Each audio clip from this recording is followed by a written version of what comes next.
E aí, gente, boa noite. Hoje é quinta-feira, a nossa oitava semana, já sétima semana de nossa sétima semana de encarceramento, de quarentena. Olá, oi Renato, oi minha mãe. Minha mãe sempre é a primeira a entrar, eu sempre falo isso. Bom, parece que a curva de lives não vai se achatar, tá rolando mais lives do que nunca e eu tô achando isso maravilhoso. Então, só para contar para quem já tá aí que a ideia é do Ciricutico, a partir de agora, que ele aconteça sempre às quintas-feiras. Eu fiz 6 semanas, 3 Ciricuticos por semana e agora eu resolvi fazer só um por semana. Tava ficando um pouco pesado demais preparar, estudar enfim, acho que uma vez por semana vai ser legal, mesmo porque eu tô amando fazer e acho que esse pode ser um projeto mais a longo prazo, mais contínuo, né? Então, bom, falando sobre as lives, gente, acho que tá todo mundo de olho aí, né? Eu assisti hoje 3 lives, eu não sei como que eu tô achando o tempo, mas o tempo é um conceito elástico também, a gente tá aprendendo muito sobre o tempo nesses dias, né? E eu assisti uma live incrível da Paola Antonelli, que é curadora de design do MoMA. Já falei dela aqui 2 vezes em outras lives. Sigam Paola Antonelli no Instagram. Ela acabou de criar um projeto chamado Design Emergency, @design.emergency, e enfim, é um projeto para falar sobre como design, como arquitetura estão se unindo, estão criando projetos, quem são as pessoas que estão fazendo coisas interessantes. E ela entrevistou o Michael Murphy, que é um cara fantástico, é o criador do Mass Design Group. Então também pesquisa aí Mass, M-A-S-S, Design Group. E é um coletivo, é uma organização não lucrativa, sem fins lucrativos, que é composta por mais de 140 profissionais em vários países. E a ideia deles a maioria deles são arquitetos, e a ideia por trás, o objetivo do Mass Design Group é falar sobre uma arquitetura que luta por justiça e por direitos humanos. É muito legal, dá uma olhada no site, tem texto, artigo, link, projetos incríveis. E aí teve uma conversa dele com a Paula Antonelli, que foi demais, ainda está online para quem quiser assistir. Depois eu vi uma conversa também que vale muito a pena, que é do Ronaldo Lemos, junto com a Regina Casé, tá no IG TV do Ronaldo Lemos. E depois eu ainda vi uma, até anotei aqui para não esquecer, e depois eu ainda vi o Peter Eisman, eu até postei no meu Instagram, gente, o Peter Eisman, que é uma das grandes referências, né, de arquitetura e tecnologia, arquitetura e novas mídias, é um vovozinho, um querido. Ele começou a projetar, ele só começou a construir prédios, assim, mais velho, depois dos 50 anos, se eu não me engano. Enfim, até ele tá fazendo live. Mas hoje eu vou conversar com a Gisele Belgman, que já deve estar aí. Eu vou só apresentar ela.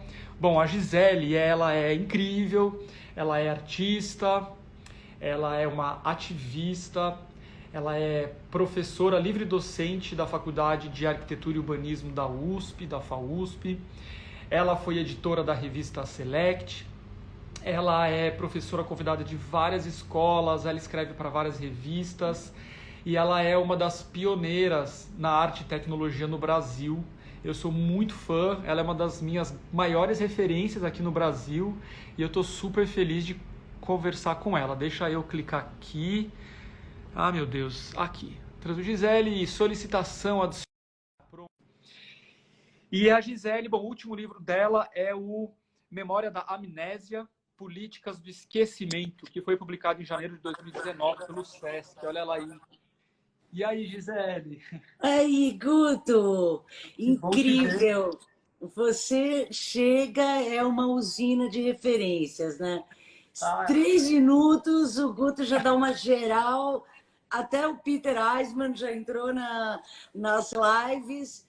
Que a- incrível. incrível. A curva de lives não quer achatar. E, Gisele, eu tô achando super legal, porque é isso, assim. De repente eu tava vendo hoje o Peter Eisman, já li os livros, imagino, o Peter Eisman é uma das maiores referências, né, na arquitetura e código.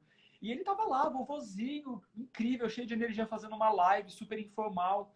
Então, eu acho que é muito legal esse momento nesse sentido. A live, somos todos produtores de conteúdo, né? Editores e produtores de conteúdo, e é interessante pensar que a gente está passando mais horas, mais momentos consumindo esses conteúdos que vêm, né, de outras pessoas. A gente passa menos tempo na informação oficial e a gente consome essa informação de outra maneira. Eu acho que essa é uma das acelerações interessantes desse momento tão terrível que a gente está vivendo, né? Eu estou muito feliz de te ver, de falar com você. É sempre um aprendizado enorme quando a gente conversa, quando a gente está junto.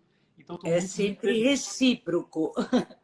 É recíproco essa situação de aprendizado recente. Mas realmente o Peter Eisman é outra usina, né, de ideias. Eu vi há uns anos atrás uma exposição no Canadá que era sobre arquitetura digital. Quem era a estrela? Peter Peter Eisman. Eisman. É sensacional, né? E é interessante que o Peter Eisman, ele começou a construir prédios. Primeiro ele teorizou muito, ele só foi construir, se eu não me engano, depois quando ele já tinha mais de 50 anos, que é fantástico também, né? Sensacional, sensacional. Você tá bem? Você tá na tua casa, tá em São Paulo? Eu estou na minha casa, estou em São Paulo. É a primeira vez que eu gravo um vídeo fora do meu escritório, quer dizer, eu estou na frente do meu escritório, estou em casa, onde eu trabalho, mas eu falei, não, vamos fazer assim uma experiência de um momento de parada no trabalho e conversar. Eu vou para a sala de estar para conversar com você, que fazia tanto tempo já que a gente... Bom, enfim, nós nos falamos muito, nós nos comunicamos muito, mas fazia tempo que eu não via você. Com certeza. A gente tentou fazer aquela live naquela semana tenebrosa. Aliás, cada semana se torna mais tenebrosa.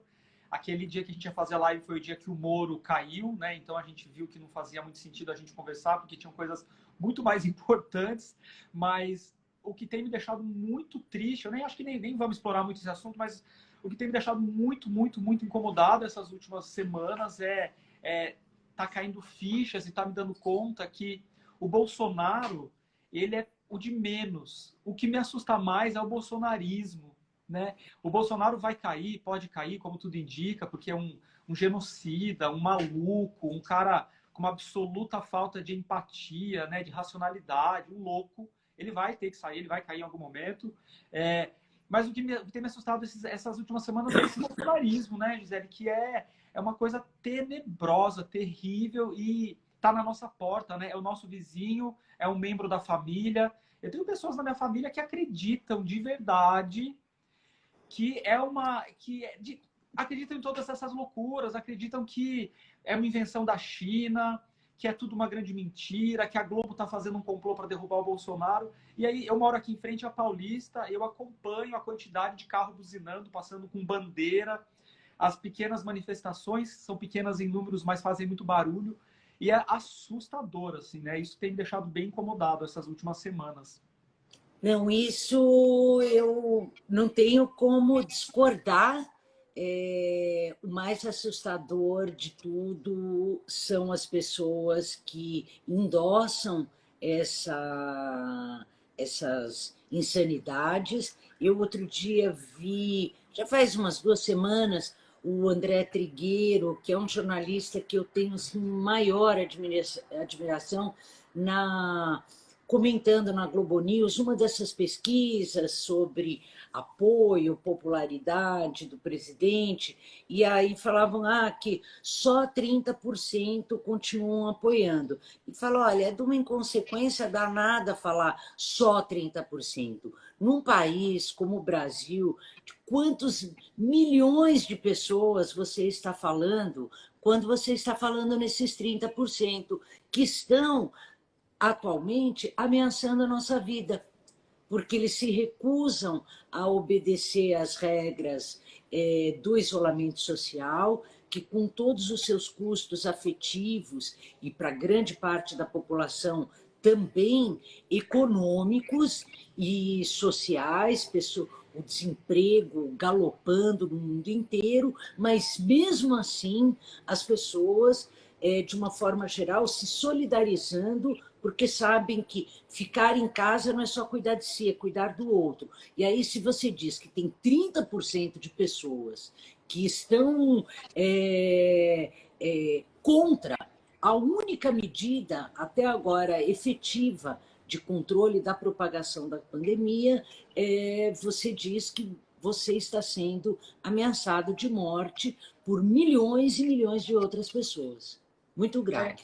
É muito grave, a gente vê, a gente vai se acostumando com os números, né, Gisele? Eu sei que uma das suas muitas paixões é a questão da memória, e esquecer números, né? Eu lembro que tem o que eu esqueci de esquecer, o que eu lembrei de esquecer, e eu acho que esses números, na verdade, eles nos colocam nesse lugar que é o esquecimento proposital. As pessoas vão se acostumando, e a gente já está vendo aí há muitas semanas, né, os noticiários, e o número de mortes aumenta, mas as pessoas, de certa maneira, parece que elas vão se acomodando com esses números. Então, quando a gente fala de 500 mortes num dia, 1.000 mortes num dia, as pessoas já se acostumam com os números, mas são 1.000 pessoas, são 1.000 famílias que estão sofrendo, que estão, enfim, é uma situação super tenebrosa e, ao mesmo tempo, um momento urgente e necessário para a gente revisar tanta coisa necessária, né? É um momento de reflexão para todo mundo que consegue ter o privilégio de pensar nessas coisas nesse momento. Com certeza. Eu tava lembrando de uma coisa hoje, que tem muita gente que coleciona coisas. Tem gente que coleciona canecas, tem gente que coleciona vasos. Quando eu era criança, eu colecionava chaveiro. Não sei porquê, mas eu tive milhares de chaveiros. Eu também! Eu tinha milhares de chaveiros. Então, você, além de colecionar chaveiros, você coleciona memes. Eu coleciono caixinhas de fósforo, que é uma coleção minha, que é esplendorosa, mas que entrou em declínio com as leis antifumo nos lugares. Os lugares deixaram de ter caixinhas de fósforo incríveis, mas eu tenho até do Aeroanta, eu tenho uma memória do mundo em caixinhas de fósforo, mas eu coleciono caixinhas de fósforo e coleciono memes. Atualmente coleciono. Eu estava lendo um artigo teu, na verdade, eu estava ouvindo a Rádio USP, a tua coluna na Rádio USP, e você falava uma coisa super interessante, que era: o futuro vai olhar para a gente vai poder, no futuro, vamos poder contar um pouco dessa história, ou muito dessa história, a partir desses memes. E o brasileiro é o rei dos memes. Isso nós somos imbatíveis. E eu tenho, às vezes, eu tenho a impressão que vai ser necessário um dia dividir a internet, o ponto .br e o resto, porque é uma profusão de memes. Eu falo, gente, essa internet vai cair. Realmente. E é onde eu me informo hoje em dia, sabia? Eu primeiro, eu migrei essa coisa, onde que eu via a notícia primeiro, antes era na televisão em relação ao jornal, depois a internet em relação à televisão, depois as redes sociais em relação à própria internet. Hoje em dia, os memes é que vão me orientando o que está acontecendo no Brasil. Não, eu me dei conta de que você é artista, ativista, é professora, mas talvez você não saiba, você é uma meme influencer. Vira e mexe, eu vejo alguém no Instagram repostando os memes da tua conta, e você virou uma meme influencer, então você pode colocar isso no teu lado. Vou saber. Agora, tá? Esse é um título que eu não tinha e que muito me orgulha, porque realmente eu comentava, Guto, nessa coluna que você citou, que quem vai escrever a história dessa pandemia serão os memes. Porque, além de serem super divertidos, um monte de coisa, eles primeiro espelham algumas das coisas que nós temos de pior, que é o machismo e a misoginia introjetada. Por mais que eu adore essa meme cultura, é constrangedor, e é a quantidade de memes machistas horrorosos que nós vemos. Há toda uma vertente de extrema-direita que usa infelizmente, com muita agilidade, memes, mas os memes que me importam, óbvio, que são outros. E são eles eles são uma espécie de jornalismo a queima-roupa. É um comentário ao vivo. Aconteceu, virou meme. Não é mais aconteceu, virou manchete. Aconteceu, virou meme. Não tem como escapar.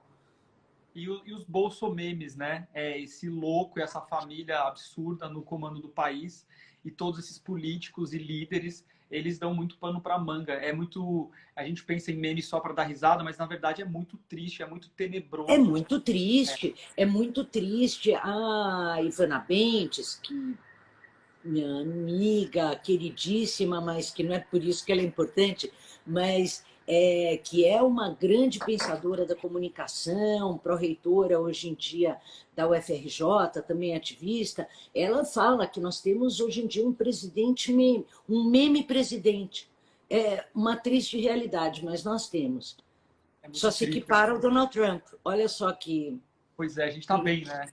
Ô, Estamos bem. Gisele, Olha a referência. olha a referência, pelo amor. Você tem escrito umas colunas, você tem escrito uma coluna, uns artigos, o Corona Vida, que também está bombando nesse momento, tem muita gente lendo, comentando, repostando, para a revista Select. E num dos textos da sua coluna Corona Vida, você lançou algo que estava nos nossos corações, eu estava pensando muito nisso, que é essa estética do confinamento. Né? Então, a gente está assistindo nas nossas cidades um amadorismo muito interessante, no sentido de que as pessoas estão, por exemplo, fazendo projeções nos prédios, né? Usando as fachadas para criar conteúdos, para fazer suas manifestações, vizinhos que colocam o hino nacional, também como uma forma de manifestar o seu pensamento, panelaço, janelaço, faixa, bandeira do Brasil, e é uma maneira que as pessoas encontraram, já que elas estão, quase todo mundo, ou muita gente não pode ir para a rua, foi uma maneira que elas encontraram de subverter, né, os prédios, ou como você mesmo disse, encontrar uma nova praça, né, as fachadas dos prédios, as empenas cegas como uma nova praça. E essa estética do confinamento, ela vem se espalhando, né? A gente pode até citar um coletivo que você também já andou comentando e postando, que é o Projetemos, né? O @Projetemos. Já são mais de 100 VJs espalhados pelo Brasil, eles até 200, mais de 200 hoje em dia. Quando eu escrevi, eram mais de 100. Isso faz um mês. Hoje eles já são mais de 200, pode ser até que sejam mais, já tenha batido na casa dos 300. E eu tenho andado muito cética com tudo que tem acontecido, que está acontecendo, tenho dito com uma certa frequência que o pós-pandêmico já começou, que o coronavírus é para lá de contemporâneo, ele colocou à flor da pele uma série de distorções do capitalismo tardio nos fins do sono, esse mundo 24/7, a ojeriza ao contato físico, a desqualificação do idoso, bom, enfim, eu tenho uma lista interminável aí de coisas que têm me deprimido muito, mas quando chega nesse ponto eu realmente acendo, porque se há algo de radical, de importante, de subversivo, de produção de linguagem acontecendo nesse período de isolamento social, que eu repito, é fundamental, é necessário, fiquem em casa, é a única medida para conter a propagação do vírus, mas que também é muito triste, né? Nós sabemos que nós, humanos, somos seres políticos, nosso lugar é a rua, né? Políticos no sentido da polis, a cidade é o nosso lugar. Esse movimento que eu tenho chamado da revolta das janelas é de uma força, porque, por um lado, mostra que o espaço público é o nosso lugar. Então, no momento em que nós somos privados, por todas essas razões, de estar no espaço público, essas projeções reinventam a partir da janela o espaço público como lugar do indeterminado, do confronto, da produção de linguagem, das novas formas de apropriação da arquitetura, que é um tema muito caro a nós dois e que talvez poucas pessoas saibam tão bem como nós o quanto esse tema foi renegado por muito tempo, que nós éramos tratados assim como uma espécie de delirantes completos por apostarmos que o encontro da arquitetura, não só com a tecnologia, porque a tecnologia é inerente à arte, à arquitetura, aos processos de produção, mas com as mídias, iria mudar por completo a nossa compreensão do espaço e a nossa compreensão de arquitetura. Então, também desse ponto de vista, apesar de não ser o mote das intervenções, o mote é esse momento do confinamento e o enfrentamento, estar diante de um negacionista da pandemia, diante não, né? Submetido a um negacionista da pandemia. Isso dá uma força a essas projeções e a essa balbúrdia. Eu me apaixonei por essa palavra. Esse é uma das marcas do ministro da Deseducação. Eu sou francamente pela balbúrdia, e a balbúrdia que acontece pela janela, que um tenta colocar o hino nacional e o outro já atravessa com Apesar de Você, do Chico, as pessoas cantando. Aqui na minha rua, esses janelaços que eu tendo a diferenciar dos panelaços, eu já explico por quê, eles viraram, sim, performances anônimas, multimídia, multiautorais. Um coloca a música, o outro toca triângulo, outro canta, outro grita, outro bate palma. Tem o pessoal que faz a cenografia de luz, que fica fazendo pisca-pisca. Bom, enfim. E são janelaços, só terminando, porque são estéticas de manifestações sociais que estão acontecendo pela nossa impossibilidade de estar na rua. Enquanto que os panelaços, que foram muito característicos do golpe que levou ao impeachment da presidente Dilma, eles ocorriam na janela porque as pessoas queriam bater panela na janela. Elas poderiam estar na rua, elas não estavam. No nosso caso, as pessoas estão ocupando a janela porque elas não podem, porque elas têm consciência que elas têm que ficar em casa. Você sabe que esse assunto, como você disse, ele desperta fortes emoções em mim e em você. É um dos lugares que a gente se encontra também, né?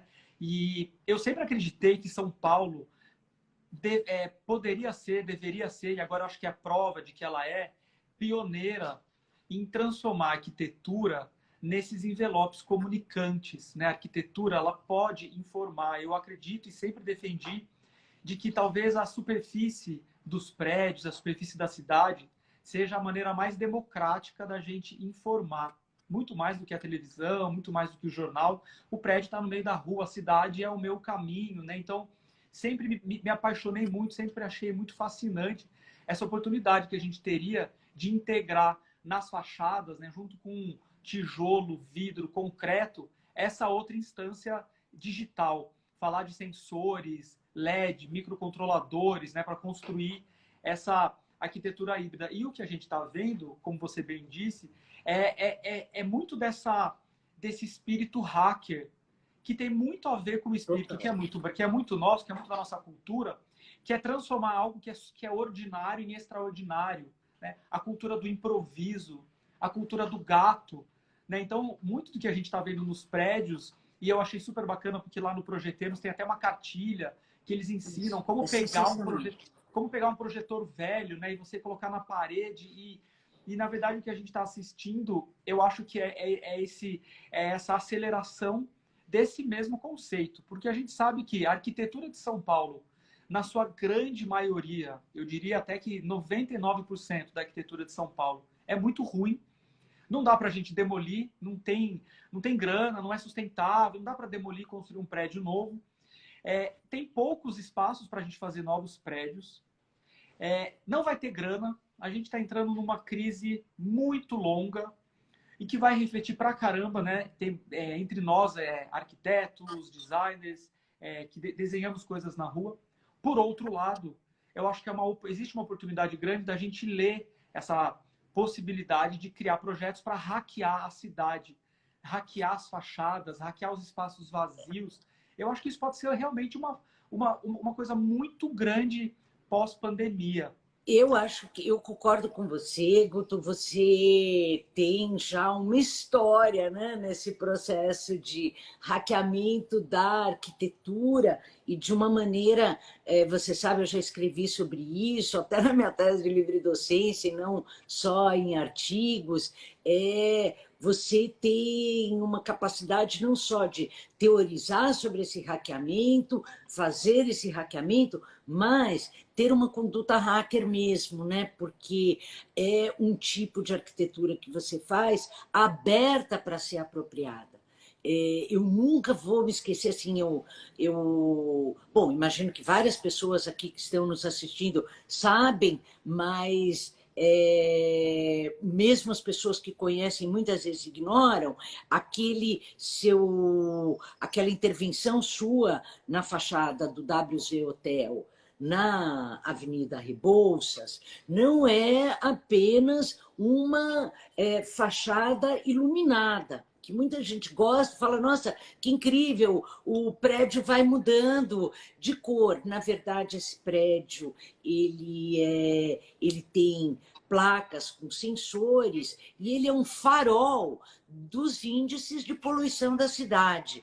Ele traduz o ruído dos carros e o impacto da sua presença nas ruas em informações, em ondas que são lidas, e aí você interpreta. Aquilo é uma legenda. Gente, eu queria, resumindo, para não ficar complicando aqui, tentando dar aula, as luzes são legendas da qualidade do ar na cidade de São Paulo, indo do azul ao rosa, ou do verde ao rosa, do azul, né, Guto? Do azul ao verde. E o que é a coisa mais louca? Bom, tudo bem, isso é hackear a reforma da fachada do prédio e transformá-lo num dispositivo comum e público, o que eu acho já seria sensacional se fosse até aí, mas ele tem um aplicativo que permite às pessoas mudarem momentaneamente a configuração de cor. E isso se mostrou uma coisa, já o próprio processo de abertura para, bom, é meu, mas não é meu mais esse projeto, coloquem as cores aí que vocês quiserem, mas em momentos como nós presenciamos ainda, de novo, em 2014, quando estava todo o enfrentamento entre os grupos contra e a favor a, a manutenção, né, a continuidade do governo da Dilma, as batalhas entre verde e azul eram corriqueiras, e no dia da votação da abertura do processo de impeachment, as pessoas começaram nas janelas em volta do WZ Hotel a travar uma verdadeira batalha midiática. Um ia lá e pintava, mudava a cor das luzes para azul, outra janela via aquilo e já passava por cima o vermelho. E esse é um dos momentos que eu acho que são mais contundentes para pontuar o que é essa capacidade de reinvenção da arquitetura pelas mídias. Não só elas ganham funções para além do edifício construído, a partir de processos como esse, de dar legibilidade à qualidade do ar, mas também passam a ser dispositivos apropriáveis de outras formas pela população nas suas batalhas e disputas simbólicas. Então, essa coisa que parecia, e parece sempre ainda para alguns, hackear a cidade, hackear a arquitetura, um discurso, uma coisa retórica de nerds e insiders das mídias digitais. Não, quando nós estamos falando de hackear a arquitetura, nós não estamos discutindo mídia, nós estamos discutindo política, novas formas de uso da cidade e pensadas e problematizadas a partir de uma outra arquitetura. Né? Isso é que eu acho que esse momento, eu concordo com você, das projeções, do projetemos, das cartilhas, é quase como queríamos demonstrar. Assim, é uma tomada assim, da cidade pelas fachadas e as mídias já não pensadas como novas mídias, que incrível que é digital, que é projetor. Não, mas como algo que expande a arquitetura construída em outras constelações simbólicas. É algo que a gente poderia resumir como bits and bricks, né? Assim, é uma coisa de tijolos e a informação. Tudo bem que o tijolo já não é mais o material, mas a figura de linguagem bits and bricks eu acho que dá uma sintetizada aí nessa longa fala. Não, é muito bom, porque eu venho pensando muito porque assim, a gente tá ensinando arquitetura nas escolas, né? Os jovens arquitetos saem dos seus cursos, majoritariamente, aprendendo a desenhar edifícios.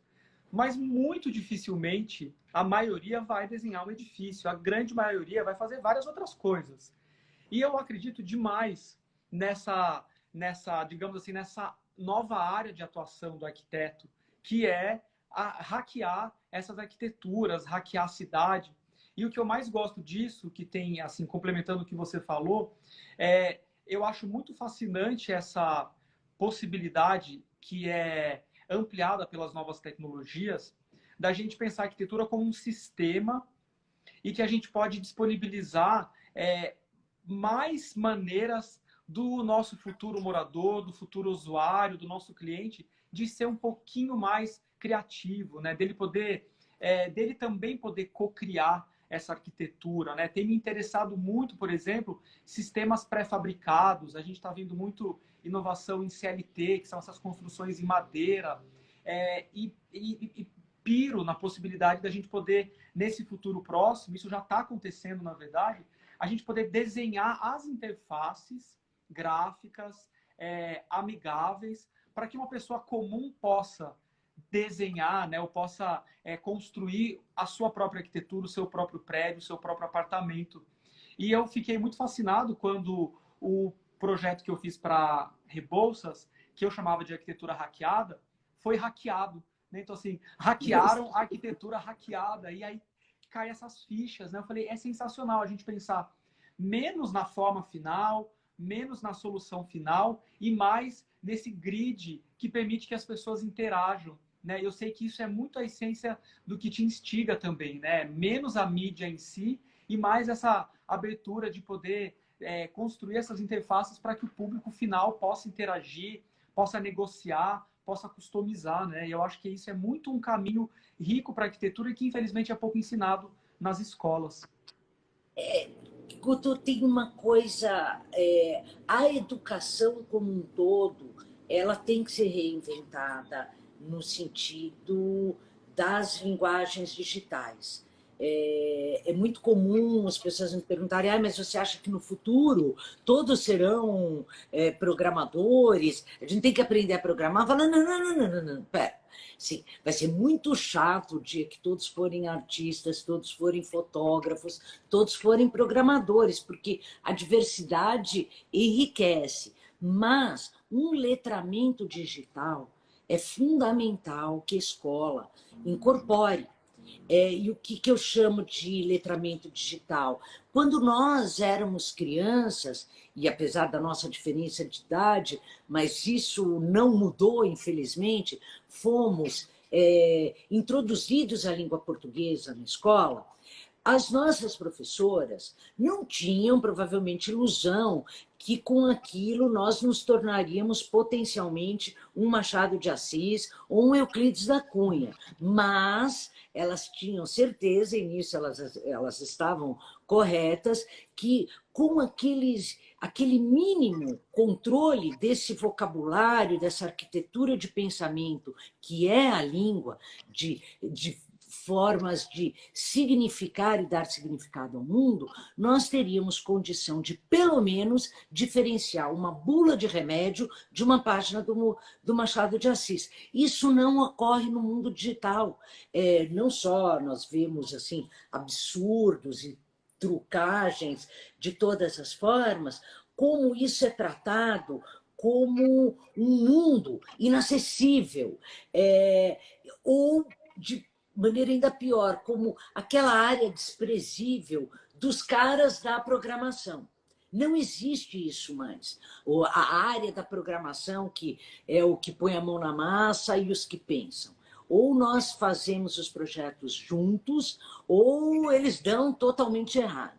Então, uma outra abordagem das mídias digitais, não como mídias, mas como linguagens, como códigos de operação do mundo, põe a escola numa outra centralidade. Você sabe que eu sou professora, foi uma opção que eu fiz na minha vida, eu poderia ter seguido no mundo corporativo, eu poderia ter partido para uma carreira artística de outro formato, mais relacionada ao mercado, mas assim, educação, eu penso que é a coisa mais importante de todos os sistemas. Então, falar em um mundo digitalizado, porque não existe mais cultura digital, a cultura foi digitalizada, pressupõe no seu ponto de partida, uma outra ótica e uma outra prática educativa que é, portanto, também muito mais inclusiva, porque nós só vamos ter condição de romper com esse gap que as mídias colocam, até pelo custo dos equipamentos, os softwares proprietários, na medida em que nós tivermos mais e mais produtores de linguagem, forçando esse sistema a ir em outras direções. Em síntese, citando você, parafraseando Guto, eu diria que está na hora de hackear a educação.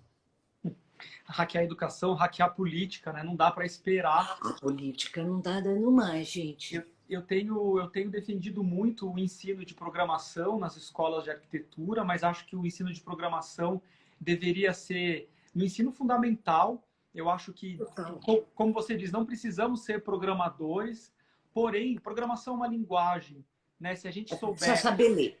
Precisa saber ler, precisa entender. A gente vai fazer muito mais coisas. E acho que uma outra coisa que eu fiquei pensando nesses dias foi, me parece que finalmente, com essa terrível crise, os Fab Labs, os Makerspaces, finalmente se mostraram, né, de uma maneira mais didática, mais clara, do potencial que eles têm. Talvez tenha sido a primeira grande ação coordenada entre Fab Labs no mundo, que, por exemplo, estão imprimindo impressão 3D as máscaras. Isso é genial. Fizeram a FAO está participando, inclusive você citou esse projeto Design for Emergency, que é o módulo São Paulo, é coordenado por professoras da FAO, Denise Dantas, minha amigona, e de quem eu tenho um orgulho danado, e incrível a rapidez com que a universidade pública ocupou esse espaço no Brasil de responder à urgência da situação decretada pela Covid-19. a importância da pesquisa, da educação, da universidade pública. E, Gisele, eu fico pensando muito, né? Eu pensava muito que esse bolsonarismo, esse ódio, poderia estar muito relacionado à falta de educação. Né? Somos um país Ó, só um que... parênteses, tem uma pessoa aqui lembrando que não é só a Fauna USP, ela é da UFRN, participa o Nordeste, participa um monte de lugares. Eu me expressei mal, eu quis dizer que a FAO, aqui em São Paulo, não sei se eu fui clara, é o módulo que está carregando. As universidades públicas estão carregando no Brasil o sentido da urgência dos problemas. Não, foi muito bom você falar isso, só para concluir que eu estava falando dessa rede Fab Lab, da rede dos Makerspaces, que parece que mais do que nunca ela se mostrou forte, ágil, foi uma das primeiras grandes redes que agiu muito rápido, já começaram a registrar tudo em código aberto, em copyleft, começaram a produzir, encontraram empresas que doaram materiais e a gente viu finalmente a potência que é os Fab Labs, o Makerspace. São Paulo, o Brasil é um dos países que tem a maior rede pública de Fab Labs no mundo. Dentro das muitas políticas de sucateamento, né, da cultura e da educação, os Fab Labs fazem parte desse sucateamento, a gente sabe dessa gestão. Eu fico lembrando nas gestões anteriores, eu nunca me esqueço do Gilberto Gil falando da importância da educação digital, da cultura digital, Isso foi em outro século, né? Parece que foi em outro século. E eu sou entusiasta com essa cultura maker, cultura digital, e acho que a gente tem que continuar levantando essa bandeira, né? Porque se a gente fala de arquitetura e design, é menos a produção do novo, como a gente aprende nas nossas escolas, e muito mais essa cultura do fazer, do trocar, do consertar, né? Que é um pouco desse pilar e dessa base dos Fab Labs. Mas eu estava pensando aqui, nas escolas, beleza, a gente pode aprender código, a gente pode aprender programação. Eu fiquei pensando muito, será que esse ódio, esse bolsonarismo, né, essa falta de coerência, de amor, tem a ver com a falta de educação? E depois eu vi, claro que não, né? Isso não tem nada a ver. Será que está faltando a gente ensinar mais empatia nas escolas, no ensino fundamental? O que a gente faz para criar uma sociedade menos pautada pelo ódio e mais pautada pelo coletivo, pelo amor ao próximo, né? Olha, Guto, eu tenho a impressão que o nosso problema no Brasil é ódio de classe. Assim, nós somos uma sociedade arcaica, patriarcalista, patrimonialista, e um dos grandes problemas que ocorreram no país não foram as supostas pedaladas na Dilma, foi a consumação de um processo ainda muito longe de chegar a níveis ideais, mas que indicava uma melhor distribuição de renda, a saída de um contingente significativo de pessoas da linha abaixo da pobreza 30 para milhões. uma situação de mínima dignidade. E a mobilidade social que permitiu que na época se chamava a emergente classe C, comprar passagem aérea, viajar, comprar óculos Ray-Ban, enfim, ter carro num país que o transporte público é péssimo. Tudo isso criou um contexto de disputa do imaginário tão dramático que a solução encontrada foi a mais violenta possível. E é justamente esse contingente que se assume não contra a corrupção, contra os erros que eventualmente aconteceram no governo do PT, eu não quero ficar discutindo isso, aqui não é o contexto, mas, acima de tudo, contra essa emergência social. Esse é o guarda-chuva dessa suposta bandeira antipetista. Na verdade, ela é muito mais do que anti-PT. Ela é anti ela é ante qualquer forma de renovação dos modelos mais brutais da sociedade brasileira, que vem desde a colônia se atualizando de outras formas, não há uma continuidade, uma linha contínua, mas esse é um país arcaico, e com elites e não elites. Isso que impressionou na eleição, nessa última eleição. É um problema de imaginário coletivo mesmo. É isso que dá perfil para essa tal bancada do ódio. Ai, meu pai. Tristeza. Eu lembro, só para fechar, em 2016 ou 2017, que eu fiz um projeto que chamava Odiolândia. E eu, na época, ele parecia sombrio demais. E era um projeto muito violento mesmo. Eu registrei os comentários do público às invasões da Cracolândia aqui em São Paulo.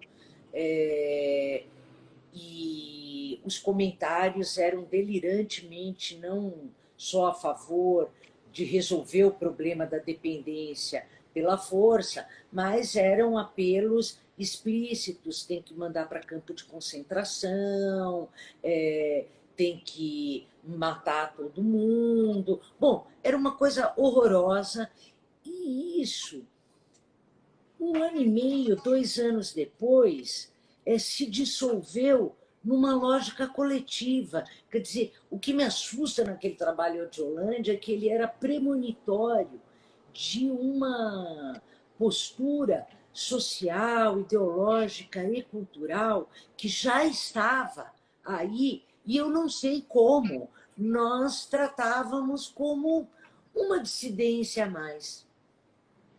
Eu fiquei pensando, porque depois teve a versão da Marielle Franco. Sim. E, bom, daria para ter muitas versões, né? Mas é o que você E a falou. do Paissandu. E a Pare- logo E do a do Paysandu. incêndio do edifício Paissandu. Isso já foi feito em formato meio livro de artista, naquela coleção Pandemia, da N-1, onde porque eu passei a seguir esses acontecimentos a partir dos comentários do público a cada um desses eventos. E fica tão óbvio que é realmente sempre a condenação do elo mais frágil da sociedade, a penalização da vítima, colocando sobre ela a culpa de todos as mazelas e as tragédias que acompanharam cada um desses eventos. Um negócio absurdo. E o da Marielle era o mais brutal de todos, porque, além da execução ser assim, uma das maiores barbaridades, assim, a forma também como foi executada, covarde, tudo, ela catalisava todos os ódios que essa disputa de imaginários não conseguia tolerar.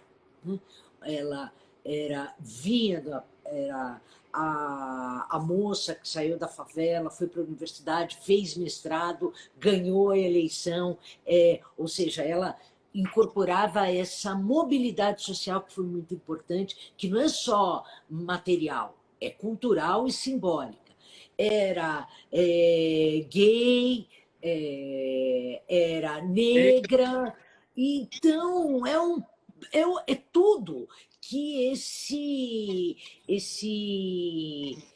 eu nem sei como definir, esse conjunto de seres abjetos não pode tolerar. Mobilidade social, diversidade de gênero, a reinserção das diversas raças e etnias na disputa pelos espaços, enfim. E era mulher. E mulher. Mulher que pesa também, né? Dessa experiência toda, desses últimos anos e agora com esse momento terrível da pandemia, o que a gente pode aprender dessa experiência em termos de cidade? E qual é a tua visão, assim, ou menos a tua visão, qual é o teu sentimento com relação ao futuro da cidade? Às vezes eu acho que você tem doses de otimismo, muitas vezes eu acho que tem uma dose de pessimismo. Você acha que a cidade está perdida e, portanto, a espécie humana vai acabar mais rápido do que a gente imagina? Que é um fato que a espécie humana vai acabar, é um fato, né? A gente está Esse, aqui há pouquíssimo tempo e aparentemente vai durar muito menos tempo. Se a gente não tomar uma série de decisões, vai ser muito mais rápido. Você está mais pessimista ou mais otimista? olha, Guto, você falou bem, porque nem que eu sou pessimista, eu sou muito cética em relação a algumas direções, especialmente da apropriação da tecnologia. Quando nós pensamos que a tecnologia poderia ter liberado as tecnologias digitais, e até o exemplo dos Fab Labs fala por si, apontam para toda uma reestruturação nos modos de fazer, de pensar e de articular a vida em comum nas cidades. Eu sou daquelas que acredita não existe nenhuma criação humana mais interessante e potente do que a cidade, especialmente porque ela é o espaço da contradição, do indeterminado, da multidão, Da diferença, né? da diferença. Então, tudo isso me fascina nas cidades. Quando o que é esse ceticismo que bate é ver todas essas possibilidades sequestradas por um pacote corporativo de smart cities, que já é um brand mesmo da IBM, de um modelo de cidade que só pode funcionar mesmo no deserto, onde não tem nada, e que pode ser jogada, uma vez que parar de funcionar, joga fora e constrói outra, que independe da história e que não propõe condições da cultura agir no sentido de modificações imprevistas. Então, esse é um espectro que realmente me deixa muito cética. O outro é esse contexto que eu falo, gente, pós-pandêmico já é. Esse modelo, smart ou não smart, ele tem ojeriza ao espaço público. É a cidade pensada como Alphaville, como um condomínio fechado, e isso é uma imagem absolutamente distópica da cidade. A cidade é isso, é a diferença, o imprevisto, todas essas coisas. A consolidação do trabalho remoto nessa experiência que não sabe quando vai acontecer do isolamento social é algo que aponta para cidades anti-espaço público, modos de vida que podem sobreviver muito bem sem o encontro, sem a ida à rua e limitada ao uso da internet. Então, nesse ponto, assim, para a gente, se o futuro for esse, eu quero descer. Eu prefiro, eu moro no centro, eu sou super urbana, para mim cidade é isso aí, é uma coisa desencontrada. Eu falei assim, olha, esse modelo de Smart City parece o modelo de cidade que os cemitérios incorporaram, né? Que é o único lugar onde você nunca vai ter problemas de trânsito, de mãos contrárias, porque não tem vida, né? Então, nesse ponto, agora, as cidades, óbvio, elas, quando eu penso do ponto de vista da potência da apropriação tecnológica sobre a arquitetura construída, e que é esse meu encanto com esse momento projetemos, ela é a coisa que mais me leva a sonhar com outros futuros possíveis. Quando é impressionante como as pessoas associam a ideia de Smart City à tecnologia, quando na verdade a grande Smart City deveria estar priorizando no topo da lista essas relações, a rua, o coletivo, a empatia. Total. Smart City é a cidade fraterna, é a cidade que é desenhada para ser fraterna, para levar as pessoas para a rua. E isso muitas vezes não aparece. Eu vejo assim seminários, às vezes eu vou palestrar em eventos. Nossa, os seminários eu fico louca, porque sempre é como se a cidade fosse um produto de programadores e engenheiros, e onde as humanidades já não têm mais lugar no seu processo de projetação. É uma cidade muito chata, uma cidade previsível, e sempre aquele discurso assim, olha que incrível, você vai saber antes. Mas quem disse para você que o meu sonho de cidade é uma cidade previsível? Não, assim, acho que tem toda essa vertente de tecnologias sociais que são não uma aposta na cidade inteligente, mas na cidadania inteligente. Num país como o nosso, onde a própria noção de cidadania não está resolvida, como discutir cidades inteligentes se sequer a cidadania nós conseguimos resolver? Gisele, essa live vai se autodestruir daqui a pouco. Que uma pena que eu ia falar, gente, ninguém arquivou, como isso não passou no YouTube junto para a gente poder rever? Mas a gente está gravando, a Beta maravilhosa que está assistindo aqui está gravando, e aí a gente vai soltar no YouTube, então depois para quem quiser indicar, rever, mas a vontade que dá é a gente se encontrar logo. Não, eu preciso dar replay em muitos momentos seus, assim, que foram ditos aqui, e é uma pena que os comentários não são incorporados, mas essa é a parte mais legal, né? Você fala uma coisa e aí alguém vem e contesta. Eu sou uma pessoa que gosto muito de... Eu não sou briguenta, não sou de... mas eu adoro ser contestada, assim, repensar. Esse é um dos motivos também que eu dou aula, meus alunos me deixam em paz. Não, acho que tem uma coisa que você faz muito bem, Gisele, que assim, eu acho que tudo que a gente não precisa, ou pelo menos o que tem me dado muita preguiça já há algum tempo e mais do que nunca, é a arte que me faz sonhar, a arte que me tira da realidade, a arte onírica. Você faz o oposto disso, né? Você faz aquela arte que é para chacoalhar, que é para acordar, que é para dar tapa na cara, que é indigesta, que incomoda, e a gente precisa dessa arte, né? Então, acho que você junta, claro, um campo teórico de pesquisadora, professora, com esse campo que a gente precisa, né? Chega de fazer a gente fechar os olhos e sonhar e achar que o mundo é o Teletubbies. Que não, lindo! Chega de procurar beleza, porque nós temos que aprender a enxergar a feiura e os problemas que estão ao nosso lado, né? Muitíssimo obrigado. Tudo, adorei. Nossa, sempre posso passar horas com você. Ainda bem que isso aí só pode ser de uma hora, porque senão, gente, vocês estavam perdidos. A gente ia ficar 4 horas aqui falando sem parar.